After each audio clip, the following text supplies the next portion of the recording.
Core tips for your real life. Hi, welcome to our Ed Talks, little snippets of education to help you heal and feel empowered. I'm Justine Calderwood, pelvic floor physical therapist and certified birth healing practitioner. You might be wondering why I'm dressed like this. Well, today is Halloween, and I thought this was very fitting for someone like myself who teaches women how to move, how to exercise, and works a lot with the skeletal system and the muscular system. So that's why I'm dressed like this. Also, welcome. I'm just going to roll with it today.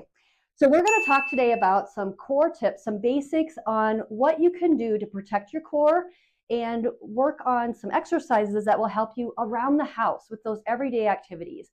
So I'm going to just show you a couple movements, like with a box. We're going to use even just a kettlebell to do some lifting up overhead. So I'm going to teach you some basics that you can then apply to many different things throughout your life, around the house, in your everyday life. So one basic thing I want to tell you is just the closer you have something to you and to your body, the easier it's going to be for your core to feel supported and strong. So for instance, if I have something that I'm going to reach for, or I'm going to, take from my body and place it somewhere, then take, for instance, this kettlebell. The closer I have it to my body, the more stable I'm going to feel. That should make sense, right? So if I say I have a shelf here and I want to put this kettlebell onto it, and I just stay right back here and I put it onto it, that's going to require more work into my core than if I step closer and keep this weight or box or whatever it is I might be holding and place it onto that shelf. Okay, you can apply this in different ways. So for instance, let's say I am holding my child and I need to put them in the crib. Okay, going here and coming down and just putting my child there or picking them up. Say I have a toddler and picking them up and I'm far away from that crib, it's going to require more strength for my core. So if I can get as close as I can, okay, and keep my body close and use that as leverage, it's going to help my core. Hopefully that makes sense. We can also apply that into certain situations, like maybe getting something up off the floor, okay? So let's talk about this box, for instance. So if I'm going to pick up the box and I'm just standing back here and I reach over and I pick up the box that way, right? Or if I show you from the side, you can kind of see how my back has to bend, and here I am, I'm picking up the box, okay? But if I can get as close as I can to the box, it's going to require a little less strain into my core. So I can come here, let's say this is even a bigger box, I can come here either front on, where I go legs out, I can come down here as close as I can, get that box close to my core or close to my body, then stand up. That's going to require a lot less strain to my back and to my core. Okay, same thing by setting it down. So I have that option to come straight on it, but I can also come at an angle like this, especially if it's a really heavy box, or if it's bigger, I might need to do something like this versus coming straight onto it. Okay, again, you can just leverage where you're at and how far, whatever it is, maybe you're lifting or you're lifting up or lifting down, get as close as you can to it. Another basic tip I want to give you is just paying attention to how you're breathing while you're lifting. Many people that I work with as patients or students, people that I'm helping to get rid of, say, back pain, or they come to me for some specific pelvic floor or core issues, like maybe they're postpartum, they're dealing with diastasis, prolapse, incontinence issues, then they're really concerned about their pelvic floor and they don't want that to give out. They don't want to be leaking when they're trying to move or do things around the house, right? So they're more concerned about what's going on in their core. What I do is teach a lot about the breathing so that we can use the breath to our advantage when we're getting ready to do something like push, pull, lift, or carry. So that way we have the support that we need from the inside for our core. And I want to just take a moment here to mention the core is more than just your ab muscles, okay? Your core is actually your rib cage, okay? And where that breath comes into the lungs, that's the top of the core. The front wall is the transverse abdominis muscles, okay? The back are the multifidi muscles, okay? And then we have, from the bottom, the pelvic floor muscles. And I'm talking about the inner core muscles, which their number one job is to provide support and stability.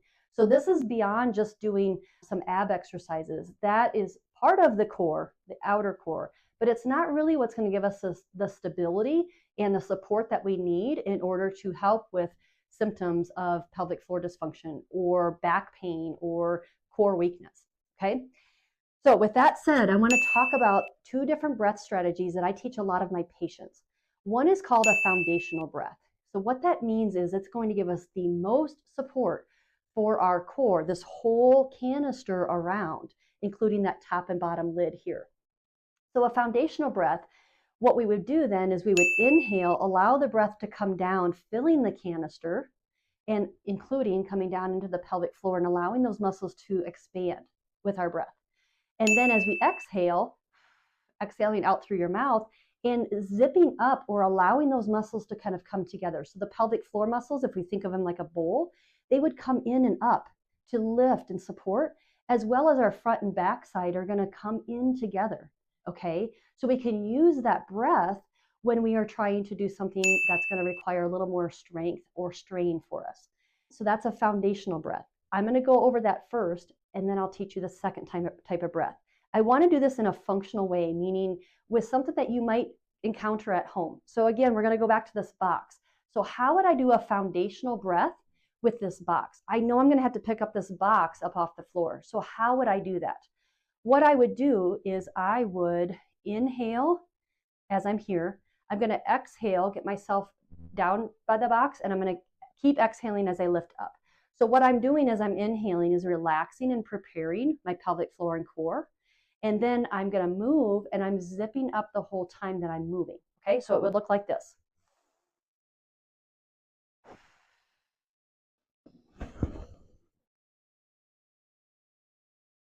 And now that I'm upright, I can inhale again. So that type of foundational breath can be used with a variety of things around your house.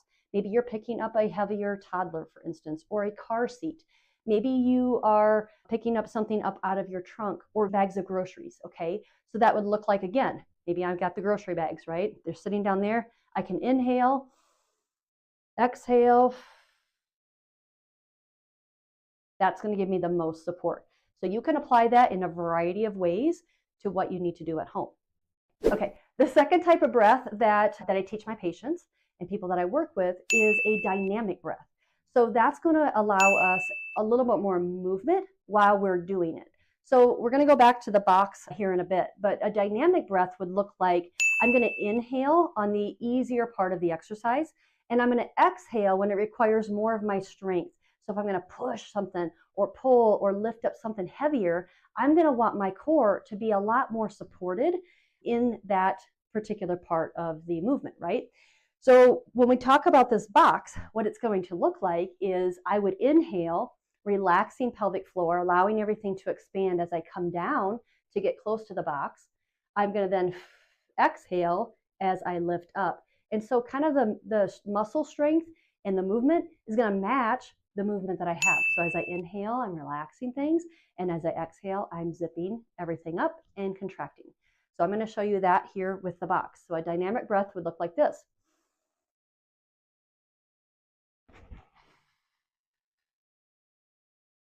Okay, you can apply that again to a lot of different things. Maybe I need to pull a very heavy door open. In a dynamic breath, I might inhale as I'm reaching for the handle, exhale as I'm pulling that open. And you can think of a lot of different things, I'm sure, around your house or work environments that you need to be able to do these two different breath strategies. I would say if you have any type of back problems, pain, for instance, or tension, or if you have pelvic floor concerns, the ones that I mentioned earlier, I would recommend start with the foundational breath. Again, it's going to give you the most support. Also, what I find with the people that I work with is it helps their brains a lot better because they can focus on one thing at a time. As they're inhaling and they're in that start position, they don't have to be moving. And then when they go to move, all they have to focus in on is zipping everything up and giving them the support that they need. So at this point, you may be wondering, okay, great. I can understand this. I have a better idea of how I can move around my house in real life or around work in real life with these tips. But you may be wondering, I want to go to the gym. How do I train for my everyday life, right? I hear that a lot. Okay, I want to go to the gym, but I also want to be able to do or have to do these things in my quote unquote real life, right? So we can train for that, of course. So I'm going to take just two basic movements that we do many times throughout the day. One is going to be a squat, right? So going back to the box, lifting a box off the floor or a shelf, that's very functional. It's a squat, right? And then the other thing I'm going to show you is like an overhead reach, or so imagine like lifting a box up onto a shelf or pulling it down. And I'll give you some more real life examples with that. But with the squat, I'm going to show you just with this kettlebell. I'm going to hold on to it and I'm going to turn to the side a little bit. And I'm going to show you those two breath patterns that we talked about earlier and how I would train for a squat. I'm going to do a goblet squat. So I'm just going to hold this close to my body. That's going to be, again, the most supportive. If I have it out here, that makes my core work even more in addition to my arms. So I'm going to keep it close. And what I would do with a foundational breath to give me the most support, I'm going to inhale from here, exhale the whole time I'm moving,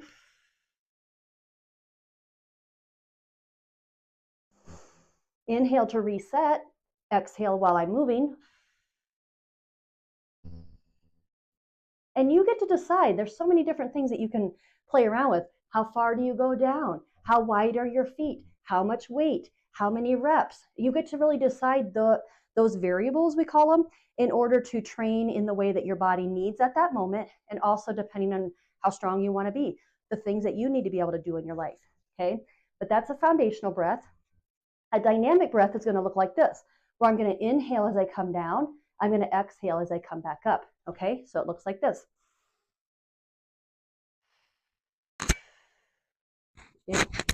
Whoops. Inhale down, exhale up. And remember, when I do the inhale, I'm relaxing pelvic floor, allowing the core to expand. And as I exhale, I am bringing things together and zipping everything up. So with that, you can probably apply that really easily to your everyday life. Getting up out of a chair, for instance, or sitting into a lower chair. Maybe you're picking something up, okay, or setting something onto the floor.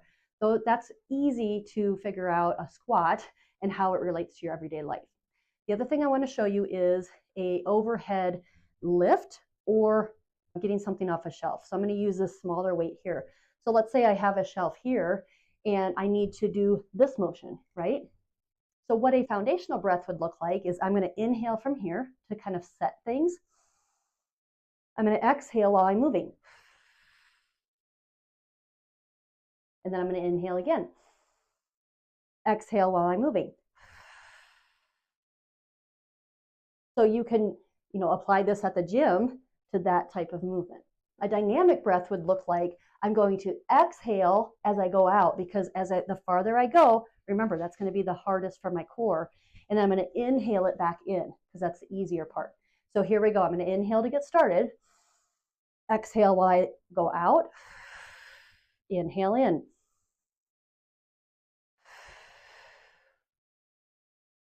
Okay, so you can imagine with that, what are some things that you might need to do at home? Maybe you're getting like a casserole dish off of a high shelf and you're having to lift up. Maybe you're putting a suitcase into an overhead bin or getting it back down when you're on your airplane. Maybe you're putting something into your closet on a high shelf, or maybe it's right here, okay? It doesn't have to necessarily be high, but you can, again, apply that to what you need to be able to do throughout your day. And that's how you can train at the gym in order to help in your everyday life. If you have specific questions about your concern, maybe back pain or pelvic floor or core concerns, and you watch this video and you start to apply it and you have questions, how do I do this? What about this, Justine? Please reach out to us here at the Healing Spot. We would be happy to help you problem solve and be a source of guidance for you to facilitate you feeling better in your body and being able to feel confident and to do the things that you need to around the house and at work. You can get started by going to our website, healingspotpt.com. We work with people one-on-one in person as well as virtually. So you have options in order to get some help. We even offer online fitness classes in order to teach you how to build up your core and pelvic floor strength again. So thank you so much for watching this Ed Talk. I'll see you on the next one.